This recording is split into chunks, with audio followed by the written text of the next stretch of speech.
Monsieur le Président de la République.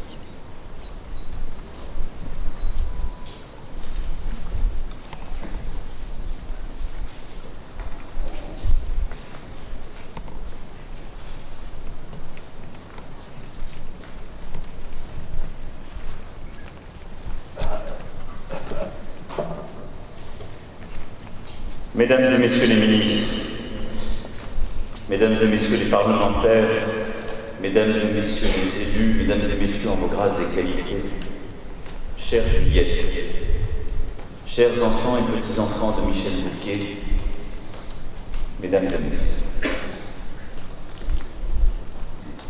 il aura brûlé les planches et crevé l'écran 70 années durant. Michel Bouquet a régné sur le théâtre en monstre sacré.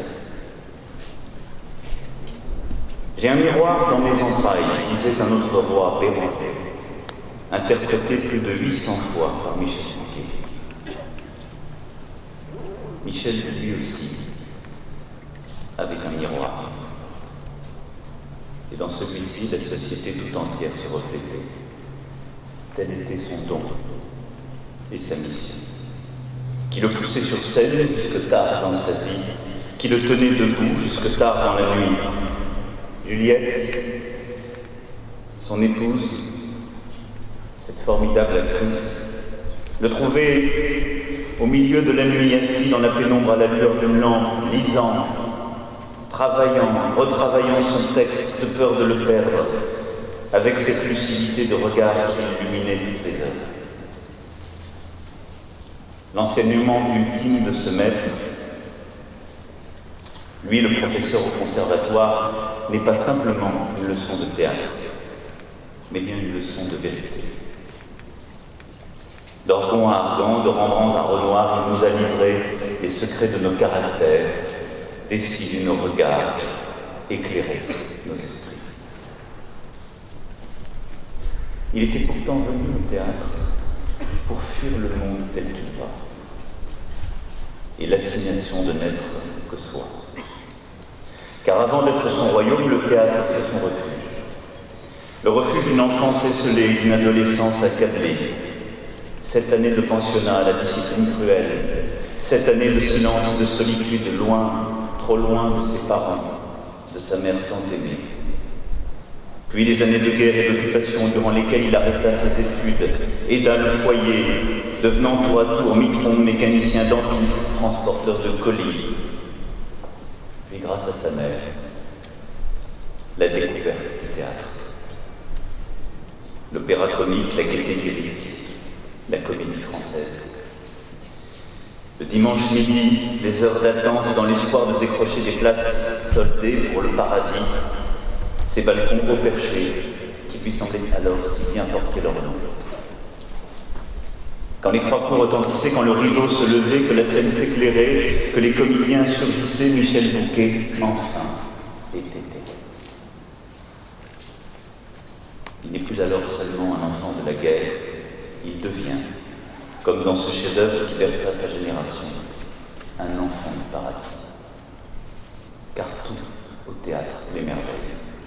L'élégance et l'éloquence, les poudres, les lumières et les satins, ce tourbillon de modes et de costumes, tout au théâtre lui paraît plus beau, plus fort, plus vrai que dans les faits. Y être spectateur, pour un jeune Français en 40, c'est une bouffée d'air, un antidote à la morosité, un dernier bastion de liberté. Y être acteur, alors, commence-t-il à penser? Ce doit être l'occasion, chaque soir renouvelée, de vivre en grand, de vivre enfin, de vivre quoi. Un dimanche de mai 1943, Maurice Escande, qui l'admirait tant, illustre sociétaire de la Comédie Française, dont il trouve l'adresse dans le Bottin, lui ouvre sa porte.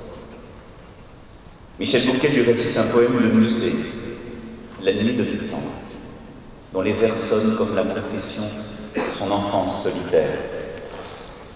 Escande le sent tout de suite, le sait déjà. Ce garçon est fait pour la scène. Alors, Michel Bouquet entre en théâtre comme on entre en religion. Il se plonge à corps perdu dans la lecture des grands auteurs tous, les romanciers, les poètes et les dramaturges, les comiques et les tragiques, les anciens et les modernes. Quelques mois plus tard, il est reçu au conservatoire.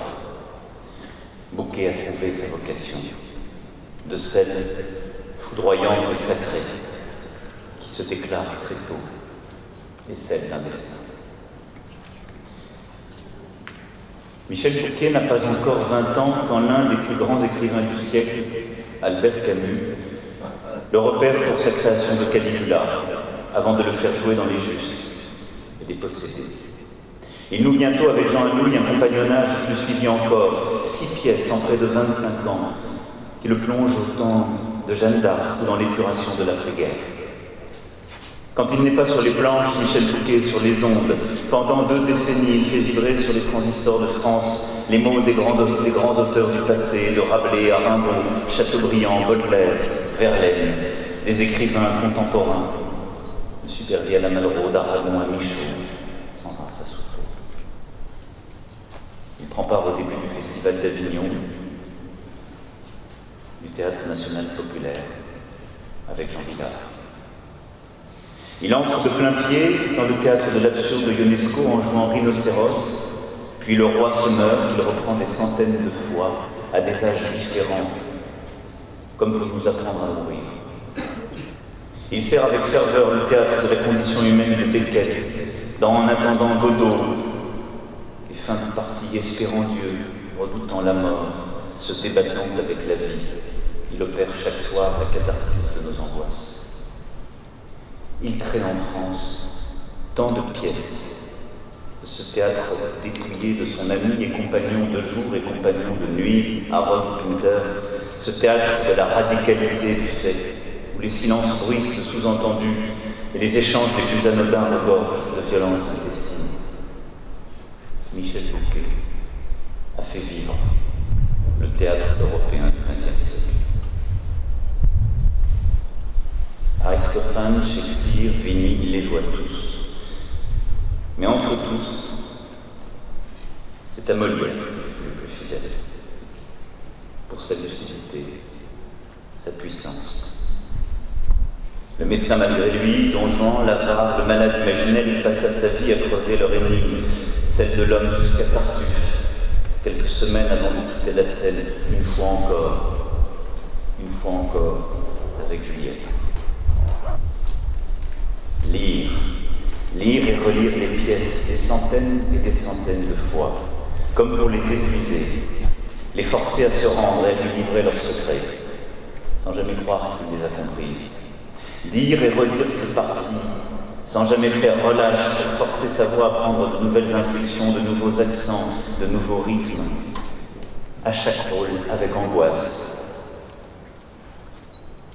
Cette peur de ne pas y arriver, braquer les regards, les gestes, poursuivre la juste intonation, faire tomber les répliques comme de grandes colonnes de marbre sur la scène. De nos monuments littéraires, il révélait des aspects insoupçonnés, ouvrait des brèches nouvelles, paroles coulées de sens. Une exégèse inouïe qui offrait aux œuvres leur chair, leur vérité. Cette virtuosité conquise dans la sueur des répétitions, il la voyait comme son devoir, une abnégation d'artisan au service des auteurs, des textes, des personnages. Oui, Michel Bouquet croyait dans ses personnages comme on croit en des divinités. Lorsqu'il en abordait un nouveau, il vivait dans l'attente fébrile, presque mystique, que celui-ci allait se révéler à lui, descendre en lui. Alors il traquait cette vérité. Il invitait supplié ce personnage de le visiter pour pouvoir le saisir vif, le capturer tout entier et le livrer vivant aux hommes. Le théâtre. Il répétait et répétait encore et encore pour que cette vérité advienne au service du texte, de l'auteur, des personnages, effaçant progressivement tout le reste. Comme chez Madame Second Weber, disait-il, dont il se souvenait jusqu'à la fin les hiératiques tirades au service du texte. Par chance, l'amour dévorant de Michel Bouquet pour le théâtre ne fut pas exclusif. Les plus grands cinéastes ont à jamais fixé son génie sur la pellicule. Abel Gance, Jean Grignon, Henri Verneuil, François Truffaut par 2 fois, Claude Chabrol à 6 reprises, Delannoy, Doré, Corlon, Beckler et tant d'autres. Il y a joué les pères, dignes ou indignes, absents ou prodigues, mutiques ou cyniques, les maris, trompés ou comblés, les amants, fiévreux et éconduits, le frère ou l'ami, le prince et le pauvre, le juge et l'assassin, la victime et le bourreau, le croyant comme l'athée. Son visage et sa voix ont été le théâtre de tous nos sentiments. En 100 pièces, en 100 films, il a fait le tour de l'homme. Avec son magnétisme ténébreux, il excellait dans les rôles d'infâme, des rôles de pure composition pour cet homme si doux.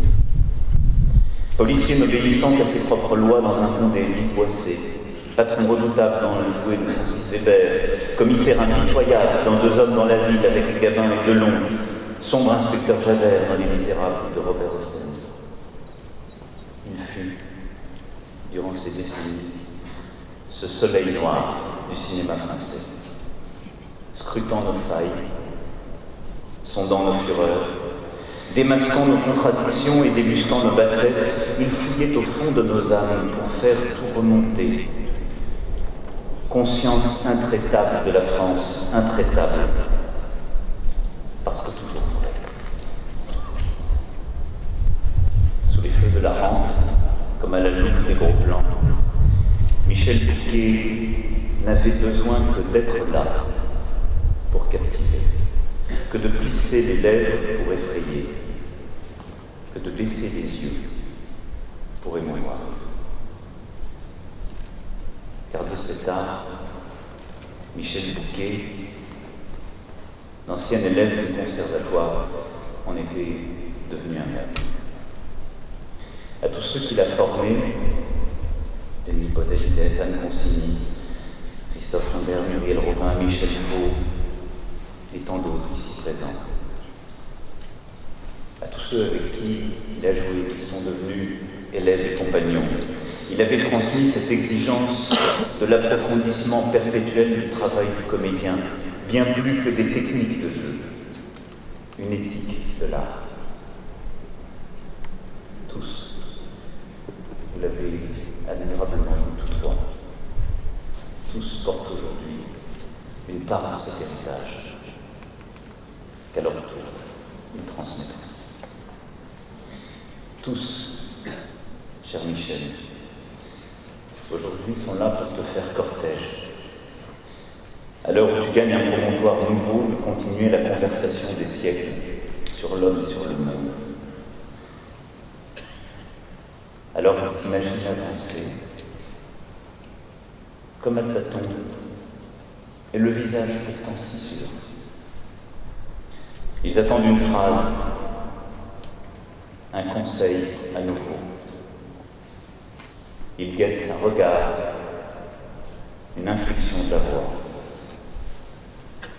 un silence. Le silence de celui qui savait écouter l'autre en train de jouer. C'est peut-être cela, ton secret. Ce silence qui frappe au cœur et ce regard offert à l'autre, comme une respiration, ton viatique. Alors ce silence, cher Michel, dans ce moment te permet une dernière fois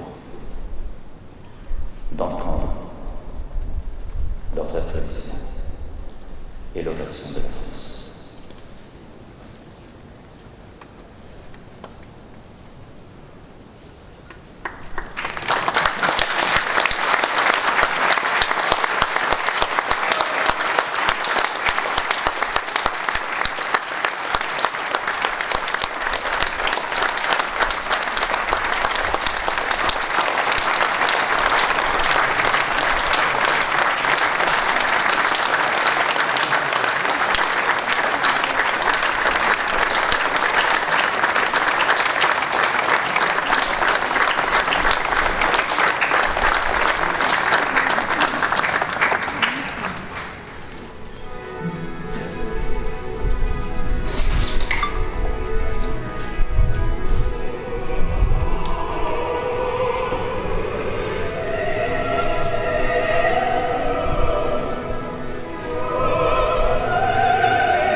Présentez.